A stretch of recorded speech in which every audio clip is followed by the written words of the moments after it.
গত ৩০শে সেপ্টেম্বর ২০২৪ তারিখে রাজধানীর সদরঘাটের সোয়ারীঘাট এলাকায় আবদুল্লাহ আল নূর তুষার ৮ বছর বয়স নামের এক শিশুকে অপহরণের শিকার হয়। ভিকটিমের মায়ের সাথে অপহরণকারী বাদল ওরফে হৃদয়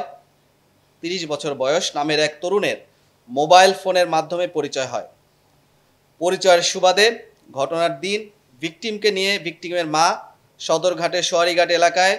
বাদলের সাথে দেখা করতে যায়। পরবর্তীতে অপহরণকারী বাদল অপহৃত ভিকটিম তুষারকে চিপস কিনে দেওয়ার নাম করে বর্ণিত স্থান হতে কৌশলে অপহরণ করে। ভিকটিমের মা সদরঘাটের সোয়ারীঘাট ও এর আশেপাশের বিভিন্ন জায়গায় খোঁজাখুঁজি করে না পেয়ে ডিএমপি থানার কোটালী থানায় একটি সাধারণ ডায়েরি করেন। পরবর্তীতে ভিকটিমের বাবা বাদী হয়ে ডিএমপি ঢাকার কোতোয়ালি থানার নারী ও শিশু নির্যাতন দমন আইন ২০০০ একটি মামলা দায়ের করেন, যার মামলা নম্বর ১/১৯৪ তারিখ ২ অক্টোবর ২০২৪। পরবর্তীতে ২ অক্টোবর ২০২৪ তারিখ অজ্ঞাত এক ব্যক্তি ভিকটিমের মাকে ফোন করে মুক্তিপণ ২ লক্ষ টাকা দাবি করে। মুক্তিপণের টাকা না দিলে ভিকটিমকে প্রাণনাশের হুমকি প্রদান করে। পরবর্তীতে ভিকটিম পরিবারের মোবাইল ব্যাংকিংয়ের মাধ্যমে অপহরণকারীর ৬,০০০ টাকা প্রদান করে। অপহরণকারী বাদল মুক্তিপণ আদায় করতে ভিকটিমকে বিভিন্ন সময় শারীরিকভাবে নির্যাতন করেছে বলে জানা যায়। অতঃপর ভিকটিমের পিতা র‍্যাব-২ এর নিকট ভিকটিম উদ্ধারের জন্য লিখিত আবেদন করেন। উক্ত আবেদনের প্রেক্ষিতে অপহৃত ভিকটিমকে দ্রুততম সময়ের মধ্যে উদ্ধার ও অপহরণকারী গ্রেফতারের লক্ষ্যে র‍্যাব গোয়েন্দা নজরদারি বৃদ্ধি করে। এখানে মূলত যে আবদুল্লাহ নূর তুষার তার মাকে মূলত ভিকটিম যে বাদল, তিনি তার ছদ্মনাম হৃদয় ব্যবহার করে তার সাথে একটি রং নাম্বারে ফোন দিয়ে তার সাথে মূলত সম্পর্ক তৈরি করে এবং সে সম্পর্কের জোরে এই যে ভিকটিম তার মা তার সাথে এর পূর্বে মূলত তার সাথে তার ১৭ই সেপ্টেম্বর তার সাথে প্রথম তার সাথে কথা হয় এবং তিনি তার সাথে মিরপুরের একটি এলাকায় দেখা করেন, মাজার রোড সংলগ্ন এলাকায়। এর পরবর্তীতে তাদের সাথে ফোনে কথাবার্তা হতো এবং যে এই অপহরণকারী বাদল ওরফে হৃদয় তাকে তিনি ধর্মবোন হিসাবে অভিহিত করেন এবং তার সাথে বিভিন্নভাবে সম্পর্ক তৈরি করেন। পরবর্তীতে এই বাদল ভিকটিম যে মা তাকে সহ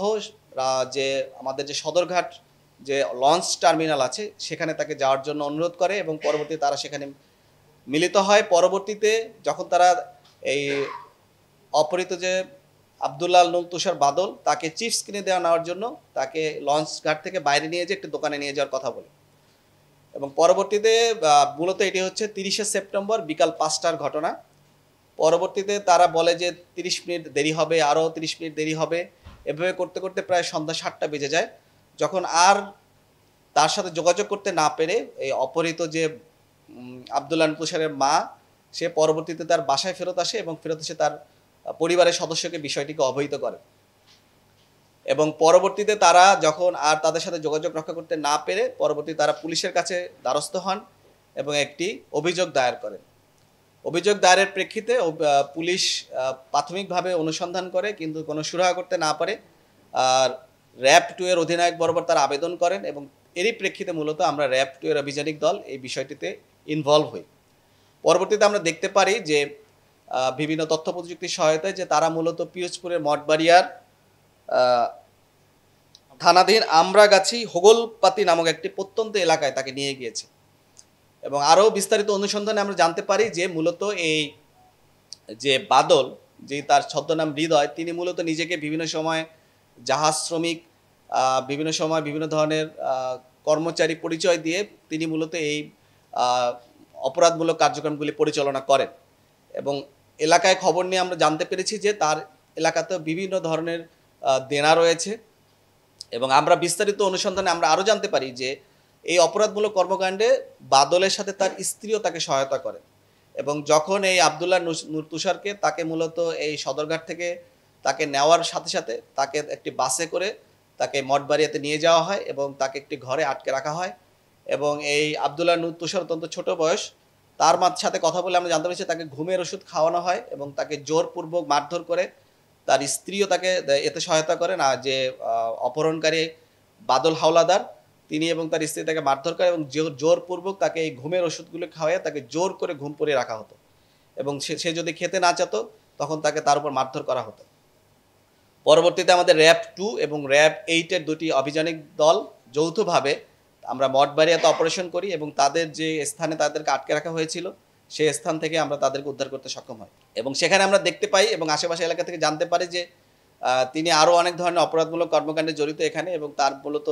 মানুষকে ঠকিয়ে বা মানুষের সাথে প্রতারণা করে অর্থ নেওয়াই হচ্ছে তার একটা অন্যতম ব্যবসা হিসেবে তিনি এটাকে এই অর্থগুলি আদায় করে এবং এখনও সেই অপরাধীদেরকে আমরা ধরতে পারিনি, বাট তিনি আমাদের নজরদারির মধ্যে আছেন। অচিরেই আমরা হয়তো তাদেরকে গ্রেফতার করে আইনের আওতায় নিয়ে আসতে সক্ষম হব।